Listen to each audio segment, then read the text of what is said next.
श्री राधे। आज की वाणी थी जागृति ही स्मृति है। हाँ। बहुत सुंदर बात ये लगी है।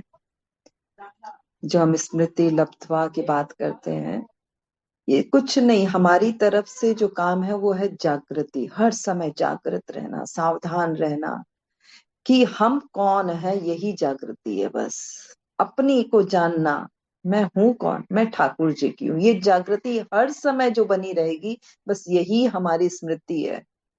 यहीं से शुरुआत है, यही मध्य है और यही अंत है पूरे अध्यात्म मार्ग में। और कुछ नहीं है। हमारे ठाकुर जी का प्राकट्य तो हर दिन होता है, क्योंकि लीला नित्य निरंतर रुकती ही नहीं कभी। प्राकट्य हर समय होता है हमारे, कभी किसी रूप में, कभी किसी के सामने कुछ न कुछ लीला करते ही रहते हैं हमारे ठाकुर जी। और जो गीता वाटिका में बात सुनी थी वो बैठी है कि आज भी ठाकुर जी का बंसी वादन हो रहा है। ये अलग अलग, जैसे बंशी वादन द्वापर युग में ठाकुर जी प्रत्यक्ष रूप से कदम पेड़ के नीचे बजा रहे हैं, गोपियों को बुला रहे हैं, गौओं को बुला रहे हैं। आज जो बंसी वादन है वो संतों की वाणी है। संतों की वाणी ही मेरे ठाकुर जी का बंसी वादन है। और इसलिए ठाकुर जी के बंसी वादन को सुनना है तो बस संतों की वाणी को सुने और ये समझ जाए कि अगर मेरा प्रेम संतों की वाणी से हो रहा है तो ये सीधा प्रेम ठाकुर जी से है। वाह। सीधा का सीधा प्रेम ठाकुर जी से बहुत हो रहा है। प्रसाद ही प्रसन्नता है। जो हम प्रसाद प्रसाद पाते हैं, प्रसाद का अर्थ ही होता है प्रसन्नता। इसलिए जहां कहीं भी हम वस्तु के रूप में प्रसाद पा रहे हैं, कृपा के रूप में प्रसाद पा रहे हैं, उसका फल सिर्फ और सिर्फ प्रसन्नता ही होना चाहिए। और जिसके हृदय में हर समय प्रसन्नता रहती है वो अपने आप समता में स्थित हो जाता है। जो पहली बात आई, ज्ञान योग व्यवस्थिति ही, ये समता, ज्ञान के लिए योग में स्थित होना। चाहे सगुण का मार्ग हो, निर्गुण का मार्ग हो, ज्ञान योग, कर्म योग, भक्ति योग, कुछ भी है वहां उसके अंतःकरण में समता रहेगी। क्योंकि उसका अब इस जब शरीर से ही संबंध नहीं है तो संसार का मान अपमान क्या मायने रखता है। सब कुछ शरीर और संसार से संबंधित है। और जब हम ठाकुर जी के हो गए, या संसार की सेवा के लिए ही पूरा जीवन हो गया, या अपने स्वरूप में स्थित हो गए, तो तीनों ही स्थिति में ये विषमता आ नहीं सकती। ये मान अपमान, हर्ष, शोक, कुछ भी हो रहा है, सब मेरे ठाकुर की लीला चल रही है। कोई अपमानित भी कर रहा है, कोई प्रतिकूल परिस्थिति भी आ रही है, तो सब में अपने ठाकुर की लीला को देखना ही ठाकुर का प्राकट्य है। हमने ठाकुर को देखा, ठाकुर की लीला को देखा, समझ जाए ठाकुर इस रूप में प्रकट हो गए। दानम के लिए बहुत सुंदर बात बताई, पहले लोक दृष्टि से बताई कि संसार में जो इसकी मान्यता है कि पहले तो हम वस्तु को अपना मानते हैं, फिर उसे सत्पात्र को उसकी आवश्यकता के अनुसार देते हैं, इसको हम दान कहते हैं। ये लोक मान्यता के अनुसार ये बात कही जा रही है कि पहले वस्तु को अपना मानना है बेईमानी, क्योंकि वो वस्तु मेरी है नहीं। वो या तो ठाकुर जी की है, या जिसको हम दे रहे हैं उसी की है। वो धरोहर के रूप में मेरे पास रखी हुई थी। तो ये अपनी मान करके देना, जैसे हर एक का एक एक कैटेगरी होती है, श्रेणी होती है। तो दान में इस श्रेणी को पहले अपना मानना और फिर देश काल परिस्थिति आदि के अनुसार अन्न वस्त्र, यानी कि सब संसार की वस्तुओं को देना, ये भी एक दान है। लेकिन इसमें कहीं श्रेष्ठता वाली बात नहीं है। इसीलिए यहाँ पर सबसे ऊपर में कहा अभय दान। और आज डरे डरे से लोग रह रहे हैं। नहीं तो इतने काउंसलर सेंटर क्यों खुलते, काउंसलर इतने क्यों रहते हैं, उनकी फीस इतनी महंगी क्यों होती और लाइन इतनी लंबी क्यों होती? क्यों? क्योंकि वे डरे हुए हैं। डर के दो कारण हैं। एक तो वो अपने धर्म से, अपने ठाकुर से जुड़े हुए नहीं है, इसीलिए डरे डरे रहते हैं। संसार में छूट न जाए, छीन न जाए, कहीं मेरी मृत्यु न हो जाए, हर चीज के डर को लेकर के वे डरे से रहते हैं। और सबसे सुंदर बात यहाँ पर जो लगी, अभय दान करने में पहला जो दिया है, अपनी शक्ति सामर्थ्य के अनुसार संसार की आफत विघ्न परिस्थिति से भयभीत को आश्वासन देना, सहायता करना, ये काउंसिलर प्रायः करते हैं। पहले में हम देखेंगे कि आज की दृष्टि में काउंसिलर करते हैं। अब ये बता दो कि मेरी बड़ी बेटी काउंसलर है, साइकोलॉजिकल काउंसलर, और उसको यही बात मैं कहती हूँ, ये सबसे श्रेष्ठ दान कर रहे हो, पर अगर लक्ष्य पैसा है तो ये दान नहीं होगा।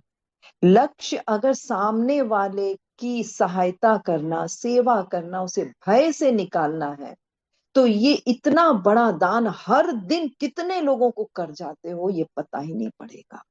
बस ये दृष्टि का फर्क है। किसी की नजर पैसे पर है और किसी की नजर है कि उसका प्रोफेशन ही उसका भजन बन जाता है। कितना बड़ा दान है। इसको करते करते वही सोच रही थी कि आज फिर उससे डिस्कशन इस बात पर होना चाहिए, क्योंकि जो हमारे नजदीक होते हैं प्राय हम उनको छोड़ करके बाहर ही भटकते हैं अपनी बात कहने के लिए। ये काउंसलर बहुत बड़ा काम कर रहे हैं, तभी इतनी इनकी जरूरत महसूस की जा रही है। पर अगर गीता से ये जुड़ जाए, इसीलिए मेरा मन करता है कि भगवत गीता से हर एक को जोड़ना चाहिए ताकि उनका काम भजन बन जाए। इतनी सुंदर बात कि ये सबसे श्रेष्ठ दान है, क्योंकि हम तो अन्नदान बड़ी आसानी से, हमारे पास दान के शब्द आते ही सबसे पहले आता है कि चलो अन्न का दान कर दो, वस्त्र का दान कर दो, गोदान कर दो, पैसे से सहायता कर दो, यही दृष्टि में आता है। ये अभय दान किसी की दृष्टि में आता ही नहीं है, इस दान की तरफ जाती ही नहीं है किसी की दृष्टि। अगर ये यहाँ नहीं लिखा होता स्वामी जी ने, तो सच मानिए इसकी तरफ हम सबकी दृष्टि नहीं जाती। दानम शब्द आता तो हम यही सारे दान ले लेते, क्योंकि शास्त्रों में भी जब मैंने सुना है तो यही सुना है कि कन्यादान सबसे श्रेष्ठ है। कन्यादान किया तो और दान किया, न किया कोई बात नहीं। लेकिन यहाँ पर स्वामी जी जब इस बात को कह रहे हैं कि अभय दान सबसे श्रेष्ठ है, तो बस यही सबसे श्रेष्ठ है। एक तो उन्होंने संसार की दृष्टि से बताया कि आफत में फंसे हुए, परिस्थिति में फंसे हुए, उनको भय मुक्त कराना, और दूसरा सबसे सुंदर बात कह दी, जन्म मरण से रहित ही कर देना। जिनके अंदर में ये भय खत्म हो जाए मृत्यु का, वापस जन्मेंगे कैसे जन्मेंगे, या फिर अपनी बीमारी व्याधि सबको लेकर के भय खत्म हो जाए, ये खत्म कैसे होगा? ये इसकी और कोई उपाय है ही नहीं। इसका एकमात्र उपाय है ठाकुर के नाम कथा से जोड़ देना, और कोई नहीं। इसीलिए ये कथा जो कहते हैं, इसमें आता है यही कि वो इस पृथ्वी के सबसे बड़े दानी हैं, जो ठाकुर की गीत नाम लीला, जैसे रामायण है तो राम जी का चरित्र, भागवत आती है तो उसमें अनेकों अनेक भक्तों के चरित्र भी आते हैं, राम जी का जन्म, कृष्ण जी का जन्म, सब इतनी सुंदर कथाएं होती है। चौथे दिन हमारे ठाकुर जी आ रहे हैं। 7 दिन की भागवत जी की कथा में पहले दिन नहीं आते, चौथे दिन आते हैं। क्यों? क्योंकि पहले के 3 दिन भक्ति की नींव तैयार की जाती है। उस भक्ति की नींव पर ठाकुर जी प्रकट होते हैं। अभी भी हमारे ठाकुर जी प्रकट होने वाले हैं। कहाँ प्रकट होंगे? हमारे हृदय में ही प्रकट होंगे। हैं तो वो, लेकिन वो छुपे हुए हैं। आवरण, आवरण हमारे अहंकार। आवरण है क्या? ये मल विक्षेप आवरण की जो बात हुई, आवरण माने अहंकार। और ये अहंकार किससे जाता है? ज्ञान से, कि मैं कौन हूं, ये शरीर नहीं, मैं ठाकुर का हूँ। ये ज्ञान मिलते ही आवरण हट जाता है, ये अहंकार हट जाता है, और मेरे हृदय में ठाकुर स्वयं गीता जी में कह रहे हैं कि मैं तेरे हृदय में रहता हूँ। तो प्रकट क्यों नहीं होते, अनुभव में क्यों नहीं आते? क्योंकि अहंकार का पर्दा तो तूने ही लगा रखा है। इस अहंकार का पर्दा जब तूने लगाया है तो इसको उठाने की जिम्मेवारी भी तेरी ही है। अब उठे तो कैसे उठे? ये सत्संग से, ठाकुर की कथा को सुन करके, ठाकुर के नाम से जुड़ करके, और सबसे ऊंची, चाहे स्वामी जी की सुनो, चाहे प्रेमानंद जी की सुनो, अभी सबसे जोर नाम पर के बाद में अगर है तो प्रार्थना पर जोर है। प्रार्थना करें, क्योंकि अभी हमारा इतना मल भर चुका है अंदर में कि हम इससे बाहर नहीं निकल पा रहे हैं, और अपने बल से भी नहीं निकल सकते। तो एक ही रास्ता बच जाता है, प्रार्थना, पुकार, ठाकुर को पुकारे, ठाकुर से प्रार्थना करें कि मुझे अब आप तक पहुंचना ये अंतिम जन्म है, और कितना समय ठाकुर। एक एक श्वास भारी पड़ जाती है, लगता है ये श्वास छूट गई तो रह गई मैं तो, उस अनुभव से रह गई, उस परम प्रेम आनंद से रह गई, जो सुनते हैं कि ऐसा भी कोई आनंद है। आऊंगी तो तुम्हारे पास ही, लेकिन उस प्रेम को के रस में भीग कर आना चाहती हूँ। उस प्रेम से पूरी की पूरी लबालब, नख से शिख तक उस प्रेम में लबालब होकर तुम तक आना चाहती हूँ, और अपने बल पर नहीं कर पा रही। अब तो ये सिर्फ होगा तो तेरी ही कृपा से, तेरे ही बल से। सत्संग कर रहे हैं, स्वाध्याय कर रहे हैं, गीता से प्रेम हुआ, स्वामी जी की वाणी से प्रेम हुआ, ठाकुर जी सब कुछ तो हो रहा है जो तुम चाहते हो। फिर इस प्राकट्य उत्सव पर इस हृदय में ऐसे प्रकट हो जाओ कि बाकी सब कुछ संसार अंतर ध्यान हो जाए, अपने आप स्वतः कुछ करना ना पड़े। स्वतः की चीज होती है कृपा से, और करने में अपना पुरुषार्थ होता है। अब करने की इच्छा नहीं रह गई, अब तो बस कृपा की तरफ दृष्टि है ठाकुर। हमारे सेठ जी को भी क्यों यही श्लोक इतने खींचे। जब इसको पढ़ा तो मैंने भी इस श्लोक को बार बार पढ़ा, बार बार इसके अर्थ को पढ़ा, और ये बात ही समझ में आई, क्योंकि अगर मैं गीता के अर्थों को समझकर मेरे अंदर में एक निर्भयता आ रही है, निश्चिंतता आ रही है, ठाकुर से प्रेम हो रहा है, तो ये सबके पास जाना चाहिए। ये सबको, अगर कोई अर्थ नहीं समझ रहे तो उनको अर्थ बताएं, लेकिन किस भाव से बताएं ये भी अलग श्रेणी हो जाती है। एक तो होता है अपने में श्रेष्ठता का भाव रख करके सामने में थोड़ा सा, वो अभी समझ नहीं पा रहे हैं, अभी मुझसे थोड़े नीचे स्तर पर हैं, उस भाव से उनको समझाना, ये अभयदान नहीं दे पाएगा। क्योंकि उसके अंदर में एक बात हमेशा रहेगी कि इनसे मैं नीचे हूं, ये अभय नहीं ला पाएगा। एक संकोच, एक भय अंदर में रहेगा। हमारा कैसे होना चाहिए, ये अंतिम लाइन जो कह दी ना, बस ये भाव अंदर आ गया तो कभी और कोई भाव आ ही नहीं सकता कि श्रोता के रूप में मेरे ठाकुर ही आकर के मेरा समय सार्थक कर रहे हैं। सारी बात आ गई। अगर सामने ठाकुर है तो श्रेष्ठता का भाव आए कहां से? दीनता का भाव आएगा। समय सार्थक कर रहा, यानी उस श्रोता को हम धन्यवाद दें, वो मेरे ऊपर कृपा कर रहे हैं कि मेरे समय को सार्थक कर रहे हैं। अगर वो सुने नहीं तो मेरा समय तो निरर्थक चला जाएगा। उनको सुनाने की जगह हो सकता है मैं कुछ और कार्य करने लग जाऊं।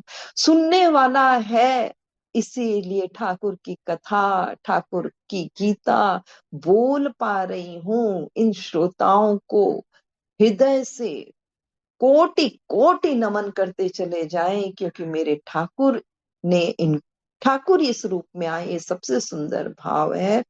और ये इस तरह से सुन करके मेरे समय को सार्थक कर रहे हैं, क्योंकि सबसे कीमती हमारे पास समय ही है।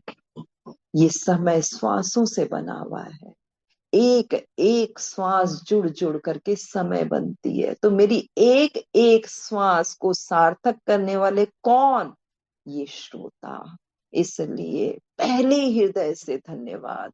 हर समय धन्यवाद निकलता रहेगा तो हम कभी भी अपने को श्रेष्ठ समझेंगे ही नहीं, बल्कि हमेशा नैन नीचे रहेंगे। देनहार कोई और है, देवत है दिन रैन। लोग भरम हम पर करें, ताते नीचे नैन। दान करने का सबसे सुंदर, सबसे ऊंची स्थिति है जब नैन नीचे हो।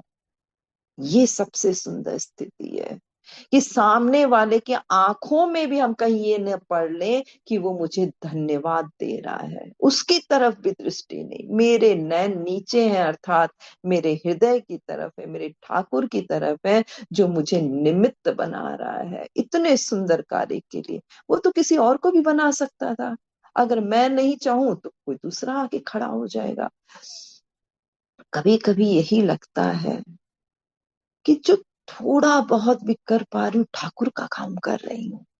ठाकुर ने चुना है, ठाकुर की सेवा करने का मौका मिला, ये सोच के कभी कभी नाचने का मन करता है कि मेरे ठाकुर मुझसे सेवा का कार्य करा रहे हैं, मुझसे सेवा ले रहे हैं, किसी भी रूप में ले रहे हैं। चाहे ठाकुर को भोग लगाओ तो वो सेवा, ठाकुर का श्रृंगार करें तो वो सेवा, ठाकुर की कथा गीता सुनाए तो वो सेवा। ठाकुर कैसे मेरे समय को सार्थक कर रहे हैं। मैं तो पड़ी थी कहाँ दलदल में, खींच करके निकाल लिया, और अपने को जैसा भाता है, इसीलिए कहते हैं ठाकुर जैसा भावे वैसी सेवा करवा लो। भाई जी कहते हैं ना, लिखता लिखवाता करता करवाता सब वही है। संतों के जीवन को पढ़ के, उनकी वाणी को पकड़ के पढ़ के समझ में आता है कि हमारी सेवा कैसी होनी चाहिए। सब करता करवाता वही है, लेकिन प्रसन्नता एक हृदय में सिर्फ इस बात की होती है कि वो सेवा के लिए कहीं ना कहीं मुझे चुना है। कहीं ये भी अहंकार ना हो जाए, इसका डर तो रहता है। कभी लगता है कि महाराज जी को चूंकि कहीं ये भी तो अहंकार नहीं है कि मुझे चुन लिया है, ये मैं अगर सोचूं मुझे निमित्त बनाया है, कहीं ये भी तो अहंकार नहीं है। क्योंकि अंदर में दे रहे हैं, कर रहे हैं, सब करने कराने वाला वो है, लेकिन एक भाव तो है कि वो मुझसे करवा रहा है, या वो मेरी ही जगह बैठ के कर रहा है। क्या भाव सुंदर से सुंदर, श्रेष्ठ से श्रेष्ठतम हो सकता है, उसी भाव को पकड़ना चाहती हूँ। श्री राधे।